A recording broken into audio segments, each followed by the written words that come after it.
All right, I gotta say, before we start this, I learned so much about you before. I mean, I've only known you for a short amount of time, but Charles Nelson. Hmm. I did not realize some things about you because if people are watching the video, they will see that you have listed your name, which I thought because you have a quirky sense of humor, just like myself, Uh-huh. I thought you were just playing with me when you Mhm. put Dr. Pastor Charles Nelson. What is this about? What is this? Is this a joke or is this a real thing? No, it's real. I'm a doctor of divinity and a pastor through the Universal Life Church. I've been the officiant of probably upwards of 30 weddings or more, I'd say. Really? I don't do circumcisions, bar mitzvahs, or brises or anything like that, but I will officiate your wedding. I will, you know, bless your food as long as I get some. Okay. And I'm also a Lord. I didn't put Lord Dr. Pastor Charles Nelson because that sounded a little too super villainy for me. A little Dr. Doomish. Sure. But I am, as I was showing you, I have the credentials. I get Okay. there I have a parking placard as well, like a minister's parking pass. I haven't used it, but I maybe one of these days. And there's my Lord. I own a plot. I don't know what it is. It's Okay. like a 10-foot by 10-foot plot of land in Scotland. Really? It's a little bench. It's part of this. It's called the Scottish Gift, and it's for land preservation, so people don't build complexes or Sure. buildings or whatever on there. And so so I have this little bench, Charles Nelson's bench, Lord Charles Nelson's bench. Have you gone to visit this bench before, or did you just something No, you did online? I did it. I probably did it like right before the pandemic started, and so I haven't got to go yet. So I'm hoping next year I'll get to go and see this, and maybe maybe they'll let me put a flag up or something. I don't know. Maybe I could sleep on the bench. Maybe they'll let me take a nap. Honestly, if you had 10 by 10, you can put a tent right there, and That's you can true. take a family camping trip. In I could, Scotland. That would be I fun. could, or I could put up a little beer tent and just sell, or I don't know. Yeah, I mean it's in Scotland. I could, Yeah, have some whiskey, and it'll be fine. Some absolutely. scotch. That would be I'm, fun. I'm, I would go on that trip for sure if mhm. I was invited. That would be fantastic. Yeah. Well, just look for the invite. Probably never come, but you can still look for it. It'll probably be in the mail or something like that. Or I mean, we Right. live in the same town and we're doing this through a video call. But Charles, I've known you for a little bit now, and we've worked together with some fun things with Ryan Cheevers, who's been on previous episode here. And I got to say, you were a little upset that Ryan was on the podcast before you were. Is that correct? Well, first of all, I've never even heard of Ryan Cheevers. I don't know who he is, but the fact that I would be even, stake any sort of emotion upon a guy with that name in the first place Sure. yeah. No, but Ryan's great. I love working with Ryan. He's one of my favorite people to work with, and his collaborations are always great. I love it, and so, but yeah. Yeah, He's more easily available than I am, if we're just going to be honest. You know what I mean? So yeah, you can just call up Ryan, and he can. And that's what I told Ryan is when I asked Ryan to be on the podcast. At first, we talked about a combo with you and him and me talking about stuff, and that may happen in the future at your place. And we'll talk about that in just a minute. Right. But I thought, okay, well, I've got to build up an audience here for a little bit with this podcast before I asked the Dr. Pastor Lord Charles Nelson to be on the podcast. And I appreciate that. It's not. I don't do small potatoes, right? Right. It's got to be a big deal. So thank you, and I appreciate. I'm glad that I was able to talk to your people and make this all happen. But Charles, I want to, just like the show's called, I want to start from the beginning and get to know you a little bit more. And now you live in the same town as I, in Niles. And you have a company that we'll talk about in just a little bit. And you do some great work within the community. But I want to start from the beginning. Where did you grow up here in Niles? Yeah. Yep. born in Cheyenne, Wyoming, but grew up in Niles, and Niles High School, Niles schools, all the way through. Met my wife here. She was the manager of the Ready Theater when it used to be up on the hill on Main Street here. So I met Jess there when she was the manager, and I would go in all the time. And so then moved out to Maryland. That's where I went to school out in Maryland. And then we had our first son, and we decided to move back because we're small town people and we love Niles. That's awesome. And so what brought you from Wyoming to here? Well, I was like 6 months old. You were when a we kid? moved back. Okay. Yeah. And so my mom and my dad's from Galeen. My mom's from Buchanan. They had family in Cheyenne, and they moved out there, and they lived out there for several years. My older brother, I'm a twin. I have a twin brother, and he actually lives, I can see his apartment from my studio downtown here. Oh. And I have an older brother who lives in San Francisco now. He's 2.5 years older than me. But so he was born out there, and my twin brother and I were born out there. And then about 6 months after we were born, my dad came home from work, said, I quit my job. We're moving back to Michigan. And that's how we wound up back here. Wow. That's awesome. Yeah. And so you obviously enjoyed growing up here because, like you said, you moved away. Where in Maryland did you live? Because I lived in Maryland. Oh, really? So I lived outside of Baltimore, Owings Mills, Maryland.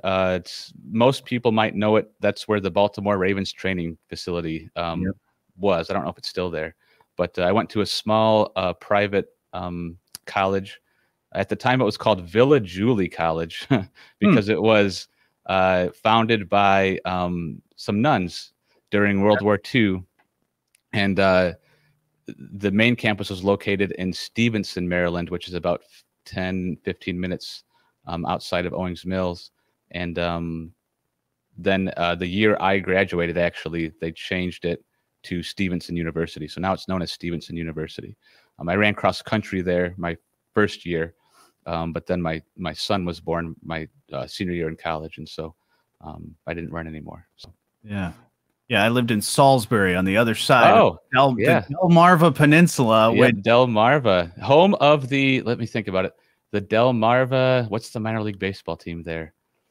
The Delmarva something birds, I want to say. I can't remember. You're close. Shorebirds. Shorebirds, yes. Yep, absolutely. Yeah. And I honestly did not know that little peninsula between the ocean and the Chesapeake Bay, that little strip that has that's called the Delmarva Peninsula. I did not know that until I moved there. Right. And they were like, no, yeah, I was like, Delmarva, like Delaware, Maryland, Virginia. And they were like, yeah, if you look on the map, it's all connected in the peninsula. And I was like, it blew my mind. Yeah, absolutely. And it's funny because it's not a huge like piece of, I mean, like even the bay there and the peninsula itself, it's not big, but the fact that it shares, and it's what's so funny about, I'm a big history guy. And so you look at the East Coast with those like, Maryland, Delaware, even up to New Hampshire and Maine and everything, they're all so tiny. And then the further you get west, it's just like they got lazy. I'll screw it. We'll just, we're just going to make these big squares. And now this is how it's going to be.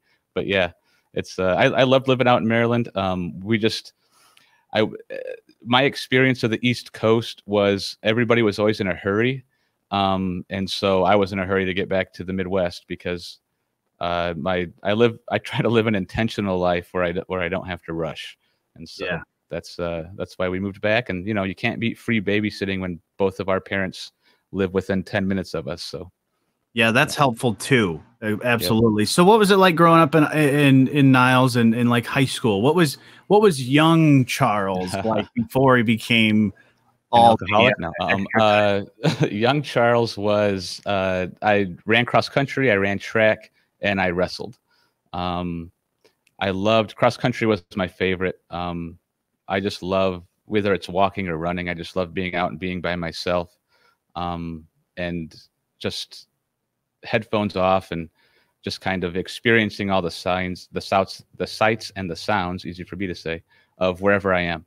And so I was on the varsity cross country team and the varsity track team and the varsity wrestling team. Actually, this may surprise a lot of people who know me, who didn't know me before, but I 11 varsity letters in my high school career. So I was only one away from a perfect 12, 3 all year. I did not letter my freshman year in track, but other than that, I got 11 varsity letters. But I loved, and all of my cross country friends, I'm still friends with them today. Those are like my closest friends that I had in high school, and I still talk to them a lot. Same with the wrestling friends. There's quite a few guys from the wrestling team that I still keep in contact with, and yeah. So it was high school. I really enjoyed my time at Niles. I think because of the sports I was in, and I was distracted with that. I think I wasn't a part of like any other clubs or anything. I was just a cross country wrestling and track guy. So that was pretty much it. Yeah, and so I want to ask you this because I have a personal opinion about it, and I feel like you might have the same opinion. What are your thoughts on varsity jackets? I don't know. Like I had one, and I loved. So I had my chevrons all down it, right? My 11 chevrons. I had my medals clinking. Oh, you were the metal clinking guy? I was the metal clinking guy. You know it, absolutely, man. that thing got heavy. That was my biggest. I mean, because I knew any school I ever went to. I had many varsity letters and things like that in school. Mm-hmm. But when my mom asked me about a varsity jacket, I said, I'm good. I know I'm not going to wear that at graduation. And I was like, it's not worth the money. Even like the class ring, I toyed with the idea of, do I need it? I still have it somewhere. Right. It doesn't fit anymore. And it's like, well, who needs that? Why spend the money? Just give me the cash instead. That's a good point. Very good point. Yeah, because those varsity jackets are expensive. Yeah, they can be expensive. I mean, it's cool to see and show off and see all that stuff, and you see somebody. But I knew you were either in wrestling or cross country or track of some kind, because of the metal clinks and all the extra patches of the state qualifier or any of those things. And even if you just showed up to a tournament, it seemed like they gave you a medal or a pat. And it's funny you bring that up, because I wasn't great by any stretch of the imagination. I was good enough. And so it is funny because, there was a couple wrestling tournaments. I got first place, second place, whatever. Sure. And there was some I got like 6th place, and they gave me a medal. And it's like, okay, I'll take it. You get to the end of the tournament, and you see somebody getting the bracket and medal and all that stuff, and then all of a sudden they call your name, and you're like, what? Right. I mean, I wrestled 3 times. I wrestled just as much as that guy did, but whatever. Absolutely. Yeah. Well, and you mentioned that, the sports you played, and you have a company now called On Base Productions, but I never heard you say you played baseball. I'm a wiffle ball guy. Wiffle? No, I love playing wiffle ball. We played wiffle ball my entire life growing up. That was in our backyard.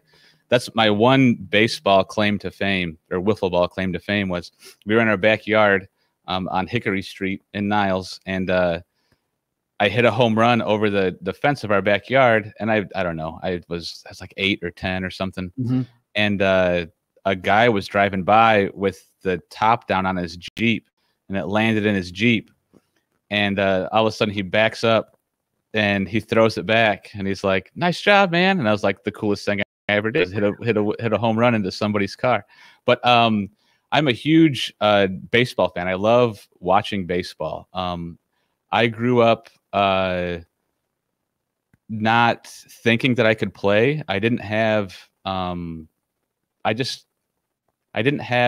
like somebody actively wanting to play baseball with me, right? I didn't have somebody like, let's go play catch or let's go play baseball. But I've always loved watching baseball. Baseball is my favorite sport to watch, baseball and pro wrestling.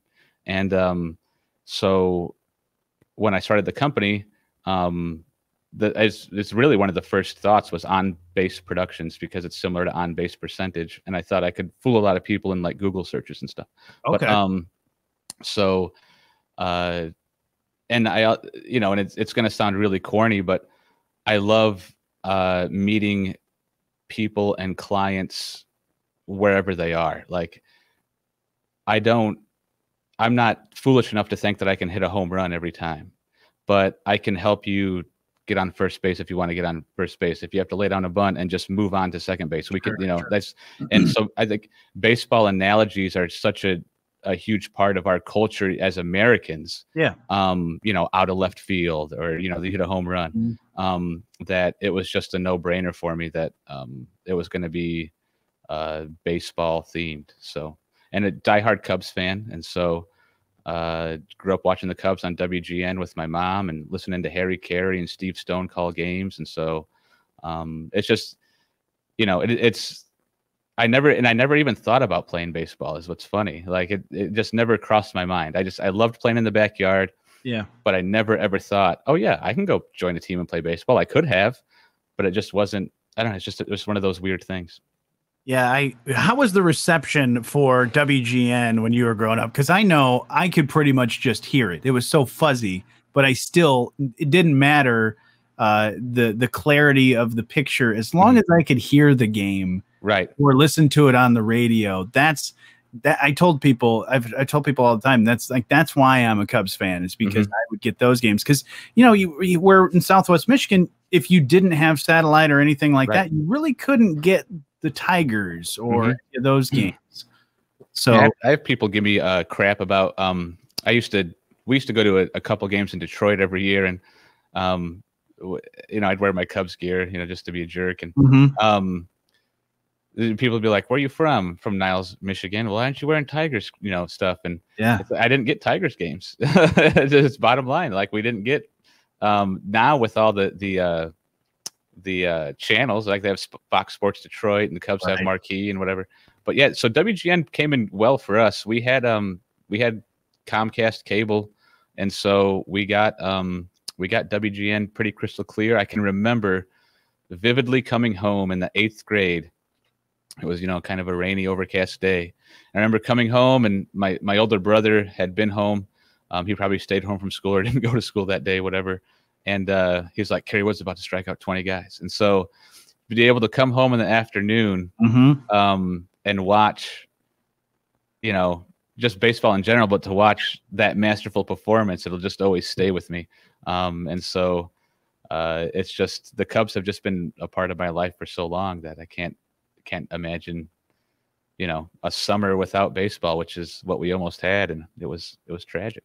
Absolutely. I remember watching that game as well, coming home from school and seeing that one too. That just a lot of those games, especially that era. And I mean, I'm not old enough to see the Ryan Sandbergs and things like that, but I still had the Sammy Sosas, the Mark Grace, the Kerry Woods. All of those were awesome. I mean, and great to be able to do. And I think Mark Grace is one of the most criminally underrated baseball players of all time. He should be in the Hall of Fame.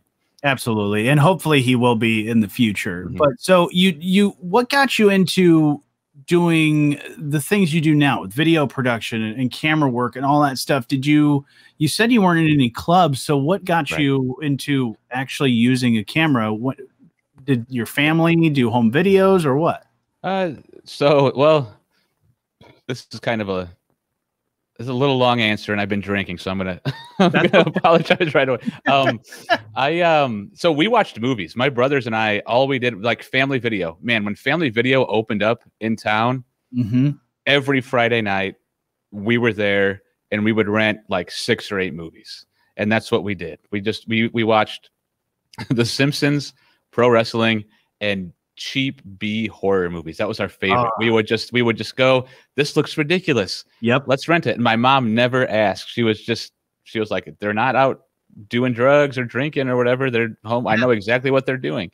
And so what really got me into wanting to get into film and video was Sam Raimi. I remember the first time I watched Evil Dead, I was like, this is the coolest thing I've ever seen, and that's what I want to do. And so then it just, from there, you go down that rabbit hole of all those other horror movies and things like that. And then there was, I think Alfred Hitchcock is the most efficient and effective filmmaker of all time, because he approached his filmmaking like an engineer. Yep. It was just so good. And I remember watching Rear Window for the first time too, and just being blown away.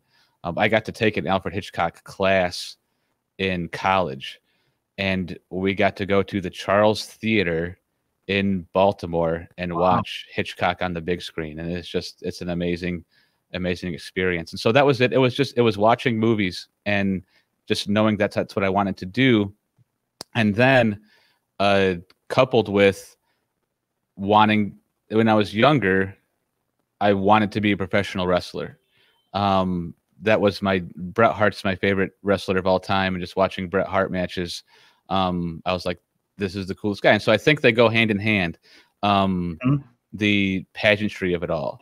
Yeah. So we had a little backyard wrestling federation that we did for a few years. It was me, my brother George, my brother Phil, our friend Julian, our friend Derek, and then our buddy David, and then other people like would join in every once in a while. But that was the main crew. And so for a couple of years, we did backyard wrestling, man. And so doing the cameras and editing it, like in the way we edited back then, we edited directly from the high 8 camera into the VCR onto VHS tape.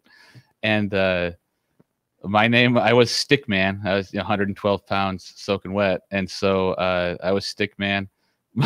My twin brother was Rat Boy. Which I still think is my favorite wrestling name of all time, Rat Boy. So yeah, we did that, and it was fun. And then that just kind of made me love it more. And that's how I went to. I first went to school for graphic design. Okay. Because SMC, Southwestern Michigan College in Dowagiac, didn't have a video program, and so I just wanted to get credits that I could transfer somewhere. Sure. And so that's what I did. And then found this film, video, and theater program in Maryland in the most obscure college that I could find. And that's where I went.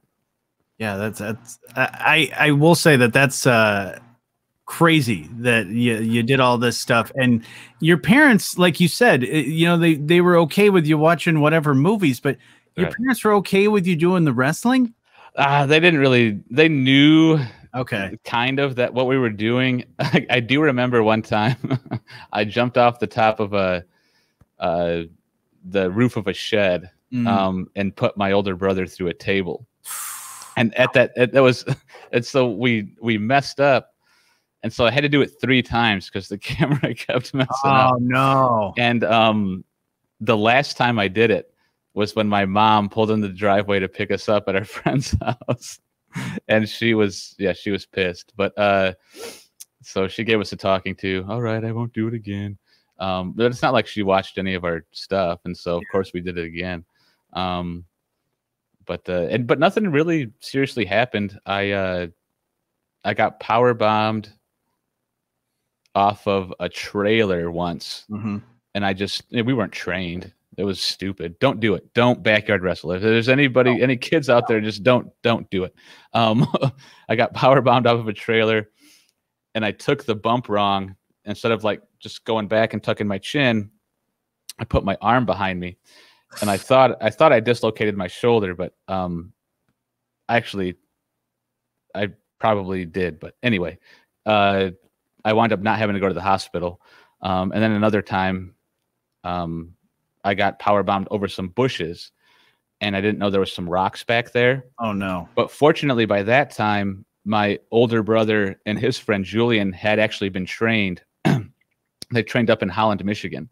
There was a wrestling school up there. I don't know if it still is, but so they got trained and they came back and they taught us some stuff. And so at that time, I was smart enough to like tuck my chin and make sure everything was good to go. Because if I hadn't, I would have busted my head on some rocks, and it wouldn't be talking to Charles today. Somebody be feeding Charles some mushed up peas. Right. Yeah. Yeah. So, what did you learn growing up that you now are, using and maybe an advice that you're passing on to your kids? Obviously, don't backyard wrestle, but what are some don't of the backyard things wrestle. you've learned? So honestly, the bit of advice that I tell everybody, including my kids, I have 2 kids, and we homeschool them. My wife and I do, and so they're with us all the time, and Mhm. much to their chagrin, probably. But I mean, don't half-ass anything. It really, no matter how big your ass is, make sure you use your whole ass.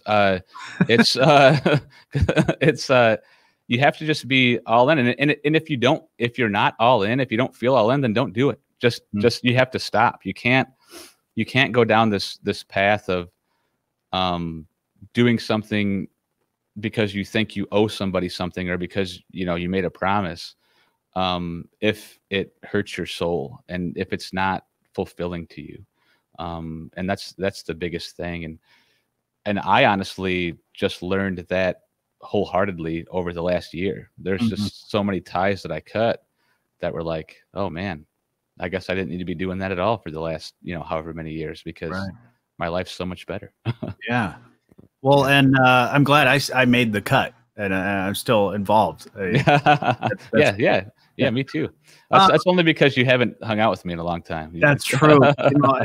We need to soon. Yeah. You guys always seem to be doing something, and then I'm never invited. So Yeah. I mean, Well, that's okay. We'll link up. We'll figure it out. Yeah. But so tell me about this. So this past year, you did something, and like with your family, and like you said, your kids being around, and you did something. And I'm not sure if it was your idea, your wife's idea, or what, but you did something called "What's the Big Deal?" Yeah. Yeah. What's this all about? What's the big deal? Yeah, what's the big deal?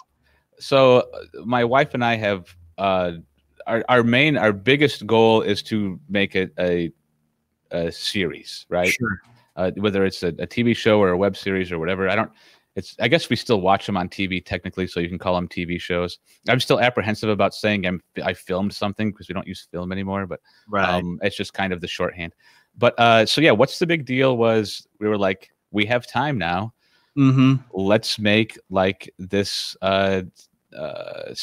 Let's make this, episodic thing. Yeah. And so we wanted to educate people on things that were happening in the community. So we wanted to have an interview aspect that was educational, like, public accessy kind of.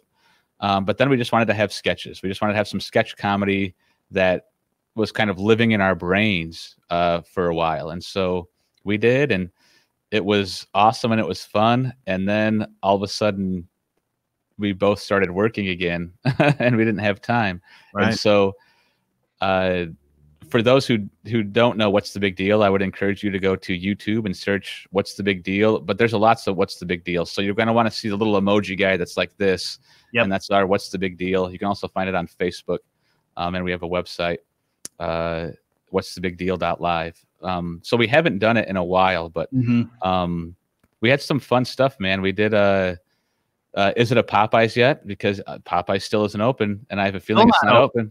I have a feeling it's not open because we don't know what happened to Cranston and Scuzzy, who are two characters in the show. Right. And so one of the reasons we stopped was because of the time, but also because I wanted each episode to be better than the last episode in terms of production quality, content, all of that stuff. And so then one of the last episodes we did, I was like, this sucks. Like, this isn't up to, and, but we were acting, producing, filming, and editing all. And so, our thought now is, bringing it back, but not doing it as a full, like 20-minute program, but just doing it in segments. We'll have an interview segment that we release on the Facebook page or the YouTube channel, and then we'll release the sketches separately as well. So that way we can just do these one-offs and then maybe repackage them into bigger shows if necessary. And so it was a fun thing that kept us occupied and kept us creative during a time when there really wasn't a lot for us to do. And I thought it turned out well. I go back, I've rewatched a couple of the episodes. especially the Halloween episode was, I was like, man, we did a really good job. No, and what I enjoyed about it is it did have that, like, I wouldn't even say like cable access type of vibe to it, but it had that sort of old school vibe, because I mean, I wasn't around, but back in, you know, the 60s and 70s, there would be shows that would have all of the stuff. It would be, there would be information, there would be, you know, a commercial to tell you about this, there'd be public service announcements. So doing that, and then I still think that in our communities in Southwest Michigan, especially at Niles, is that there's still a need for something like that, of getting the word out about stuff, but also people having fun. And the fact that you guys were doing everything pretty much as a family band, I guess you'd almost call it. Oh, and it's like, our kids acted in it, right? Like our kids were in it. And that was the other thing too. When our kids were like, I don't want to do this. Like you're making it a chore. And I was like, oh, and so I had to take a step back and be like, damn, like, okay. Yeah. Cause it's not, you know, that's not what it's about. It was about having fun. Cause I mean, I think Creepy Hank is a character that could endure forever, but now it's crazy. Back, you know, I say back then, you know, it was what, in July or August of last year. He's already grown like 5 inches and he has a mustache now, and he's like only 13 and he's 5'10" and he's already 3 inches taller than me. And it's like, what the hell, man? I didn't sign up for this. That's the way it goes. And that's the thing too. And you probably realized this in the last year, how life has changed, and you look at different things. But as far as, you know, live streaming and putting stuff out there and getting things out there, I'm sure everybody was calling you because you had expertise and the abilities to do so with things, and you know people that could help you with that stuff. Are you finding more and more, because I feel like you're doing something like 3 or 4 things a day with all the stuff, but as far as live streaming, I'm seeing more and more of that, where they're like, you know, sports, high school sports, or, you know, churches and other organizations that have reached out to you and said, we need to get this out there. And I feel like you're the person that can help us, right? Yeah. So the weirdest thing that happened to me last year was I cut ties with my biggest client. Okay. And it was a mutual parting. We both knew. It was my biggest source of income. Sure. And then like nothing was happening for a while last year, and we both realized that it was time that we moved on. And so they went with somebody else, and I had more time to do other things. And because of that parting and freeing up that time, I've already had my best year in business already to date. And so it's because I have time to live stream Brandywine's sporting events and help with Niles' high school graduation. And Palmer Funeral Homes in South Bend calls me when they need funerals, they live stream funerals now. And so it's the ability to have the time and not be scared to say, hey, I need this regular income coming in, but it's not helping my business expand. And so I haven't been able to hire any full-time employees, but I've been able to expand the number of contract employees that I have that I can pay $15 or $20 an hour to go and run this camera for me. And it's experience that they get. It helps my brand, and it just helps grow this company into something that I want it to be. And just today, I finished up a project I'm working on with Fernwood Botanical Garden. They have their garden party. And they're going to do a virtual event. And so we've done all of their stuff for their virtual event, all the video components. I finished up a project for St. Mary's Schools in Niles here. I have, you can't see it, but over on this side of my studio, there's boxes and boxes and boxes of air filters, because one of my clients sells air purifiers and air filters. And they moved their model to selling so much stuff on Home Shopping Network and QVC that they just need product photos all of the time. And so I'm the guy they call. And so there's all of this stuff that keeps coming in. There's an Elkhart, there's a transportation company that due to the pandemic, they're located in Elkhart, Pennsylvania, I think Texas, and one other state. And they couldn't have people come in and train people. And so I'm creating a training video that they can share with people. And we're creating an online curriculum that these people can watch the videos, take a quiz after you watch the video. And then, okay, you checked all those boxes and you know, now you can do this. And so it's all this stuff that for me, if I'm not learning something new, then my business is dying. And so I always am looking for, like, what's the next thing that I can do? And 360 photos and videos, right? Like going into businesses and offering virtual tours of a business. Yeah. Because one of the things I tell people, and from my experience, the barrier to entry is knowing, what am I going to get myself into? Where am I going? And so if you can show people what to expect when they show up, then they're more likely to show up, which is why I think every municipality should, they do now, but before, like, everybody should have city council meetings or township council meetings online, so people know this is what I can expect. And so that way I don't feel intimidated when I show up. And so video and photo just do that in a way that, you know, lets people feel at ease whenever they go somewhere. So it's been a whirlwind, and it's been fun, but it's been stressful. And finally, I've scheduled 2 weeks off in September. And honestly, I haven't taken a solo vacation by myself, without my family, without anything. I haven't taken a solo vacation since probably 2012. And so that's going to be fun when I do that finally. But yeah, but now I have to give myself in that mindset because more business is coming in. And so it's like, how do I stop working? And so, yeah, but it's been great. And it's been wild to lean into the fact that out of all of this, what's happened, I've been resilient enough to, you know, come out the better for it. I mean, we were transferring VHS tapes for people, 8mm films for people.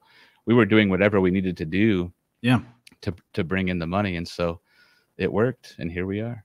Absolutely. And well, and then you also did the you know, giving back to the community and looking at all that stuff. You did the Christmas lights. Oh yeah, the tour of the Christmas lights. I mean, yep. Yeah. And so that's what I do so much for free that I forget sometimes. and it's not like I really don't mind helping people. And so so Carol's Hope is an organization in St. Joe Benton Harbor, and it's addiction recovery treatment center. You don't come there to get treatment. You come there as the first stop. You go to Carol's Hope, and they help you get connected. They help you find insurance. They help you find like a phone if you need a phone. They help you with all this stuff.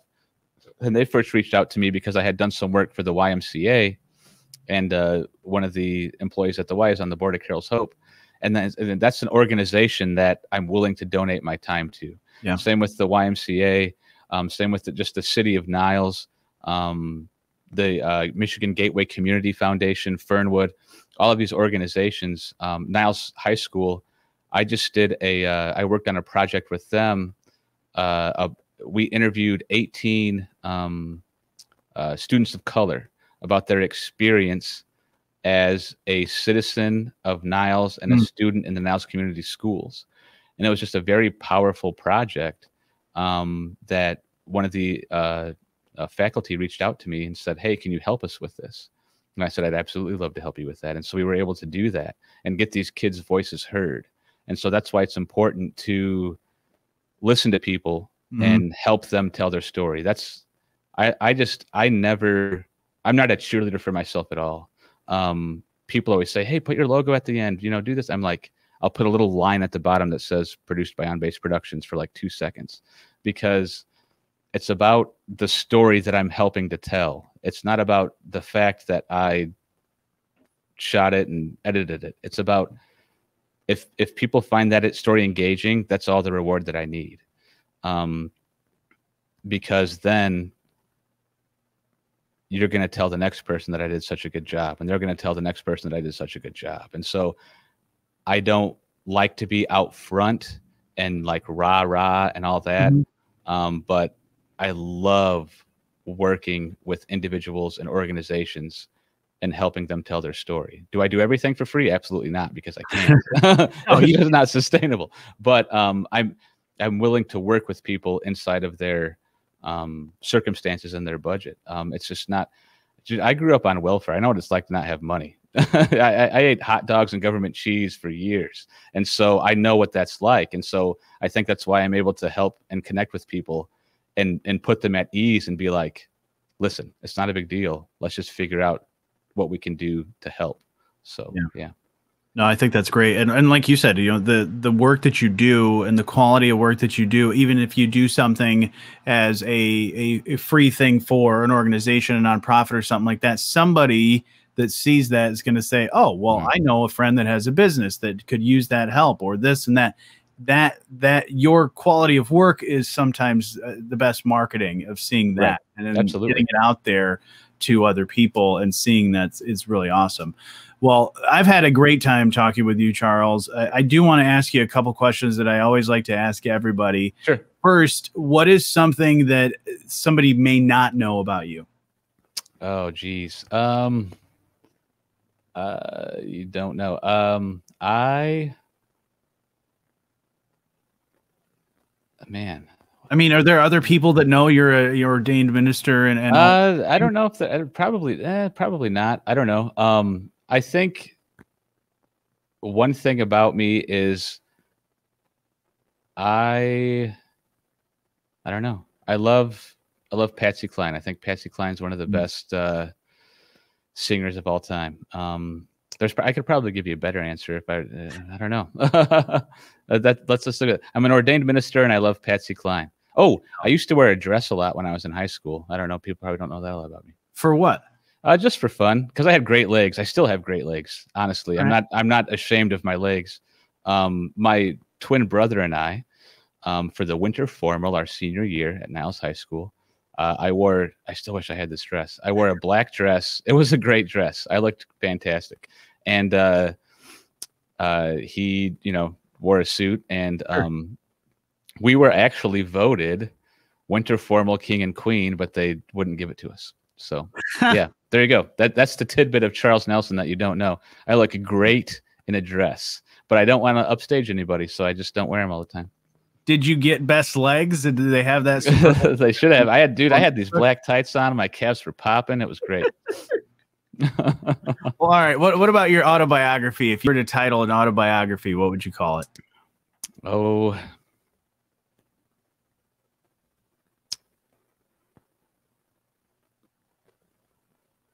what's the big deal? Probably. Like, I'm just such a laid back guy, man. Yeah. Charles Nelson, don't worry. I don't know. Like, I like what's the big deal. I like that. Yeah, one, for sure. I'm just so easy to, and that's what I tell my clients. I'm the easiest person you'll ever work with to your detriment. Because there might be something like, oh, we didn't get this. I was like, oh, okay, I'll just go do it. And it's just, no big deal. Yeah. So, well, Charles, it was always good. It's always good to talk to you, and we'll have to hang out soon. So like, I don't want the invitation to be in the mail. You've got my phone number. Well, I'll make sure Ryan's not in charge of the invites. There you go. Yeah, he's the one that, I think he's the one that said we needed to get together, and then that was 3 months ago. Yeah, that sounds about right. We'll make it happen. But thank you so much for being on the podcast. Wait. The title of my autobiography, Charles Nelson, Ryan Cheevers Sucks. I told him I had to get that in. You had to get that in. I had to. Yep. Oh my gosh.